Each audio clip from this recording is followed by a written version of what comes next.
All right, as the Obama White House tries to figure out how they can spin the scathing independent report on the Benghazi terrorist attack that killed 4 Americans, there's one pressing question that we want answered. Where's Hillary Clinton? Now, in the 39-page report, her name is only mentioned once, and the solitary reference only notes that she's the one who commissioned the report. But that's not all. Secretary Clinton was supposed to testify before lawmakers this week about the White House cover-up, but escaped having to do so because she's reportedly recovering from a concussion. And earlier today, we learned that Secretary Clinton will testify, supposedly, sometime before mid-January. So is the Obama administration hoping that the report is forgotten by then? The timing seems pretty convenient to me. Joining me now with reaction, Republican Congressman Jason Chaffetz and Fox News contributor Liz Cheney. Liz, awfully convenient. And I'm not disputing that she may have had a fall, but then she was sick the week before. This doesn't sound like she's trying to get to the bottom of it. It sounds like they've delayed and delayed and delayed, and it's convenient. Well, I think that's right. And I think, frankly, Sean, if she had done the honorable thing and been out in front of this investigation, if she had been out in response to the many requests that she's received from the Hill before now, people might not be so suspicious about what's happening now, which now will afford her yet more time not to speak out. I mean, it really, you think about the extent to which these are 4 Americans who died on Secretary Clinton's watch. We've heard her say this kind of hollow, will I take responsibility? Well, how is she taking responsibility? What is she doing? I mean, in some circumstances, people would say if 4 Americans died on your watch and you've now got a report that I think soft pedals it, but at the same time lays out very significant security concerns, significant dereliction of duty on the part of her State Department. These are conditions under which, in many instances, somebody would resign for this, not because it's come to the end of her term, not because she announced previously she was going to resign, but yet she's sat quiet. And if this were your dad, George W. Bush, the media would be all over this for weeks, if not months, demanding answers. Now, Congressman, there are people that were there, that escaped, that know the true story, that you say they are preventing congressional authorities and congressional leaders like yourself from even talking to. Has that changed at all, Congressman? No, remember, this is an internal report. This is the State Department looking at the State Department, and even they are coming to the conclusion that there are 19 systemic problems and challenges. We, as the United States Congress, which are mentioned several times in the report as needing to be more involved, have not been given the same documents that they've been able to see in here. And yes, we have people that unfortunately were killed, but we also have people that survived, and we've been unable. They have not provided those names to the American people.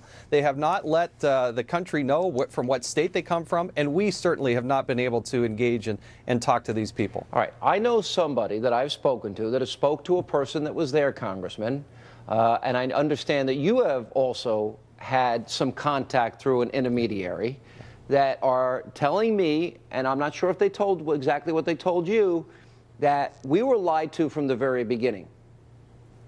Oh, I think clearly we were lied to from the very beginning. We were totally misled. And it's only been the whistleblowers that came forward, these brave whistleblowers, and started telling us the truth and providing the documents. It's only the United States Congress, with Chairman Issa, myself, Trey Gowdy, others, that have been pushing this administration. Otherwise, we wouldn't even have this happening. But these people are out there, and please keep contacting my office. Yeah. All right. Liz, that's the thing here. It seems to me that a couple of hurdles they had in the beginning. One, they wanted to run out the clock to the election. They were successful in doing that. Here's a scathing report, and we were lied to about the issue of whether or not this was a protest that went awry. That's not true. This had nothing to do with a YouTube video. That narrative was told to us for weeks.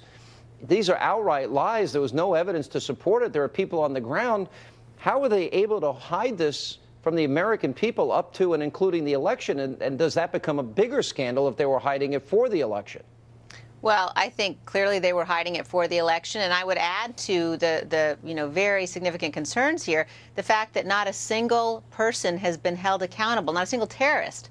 We have not done anything to capture or kill any of the terrorists who undertook this action, who killed our people. And that's in large part because we have no interrogation program, because we're treating this like a law enforcement matter, because the FBI is asking nicely, could we please get access to the one person who seems to be in custody, Tunisians.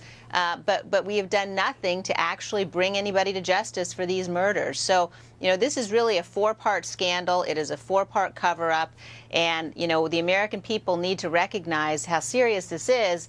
Neither the president nor the Secretary of State have yet given anybody a true or full accounting of what happened and what they knew and when they knew it. Congressman, and what's Sean, next? Sean, that goes back to June 6th. Remember, our consulate was bombed on June 6th, and they didn't do anything about it. And what bothers me probably as much as anything is when we had 4 people that were down, that were killed, and we had injured people, we didn't go in and get them. I want to remind the president, we don't fight with horses and bayonets, Mr. President, anymore. We have assets. We are the United States of America.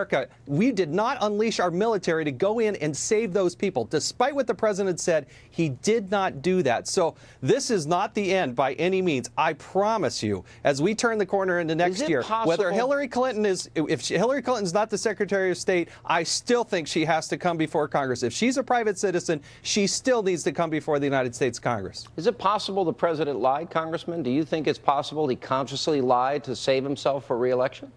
I don't think we've been given the truth. I think we have been totally misled. Lied is a very strong word. I want to stick to the facts, but the State Department is not being candid with us. We have not been given all these materials, but we will continue to fight to get them. Liz, is there a difference between misleading somebody and lying? There's not a difference. I think the question is, what did the president know when he told us repeatedly it was a video? And I hope that Congressman Chaffetz and his colleagues will issue some subpoenas on this. I think the Secretary of State may well need to be subpoenaed before she's willing to come up and testify. All right, guys, good to see you both. Thank you for being with us. We'll continue to Thanks, Sean. follow this.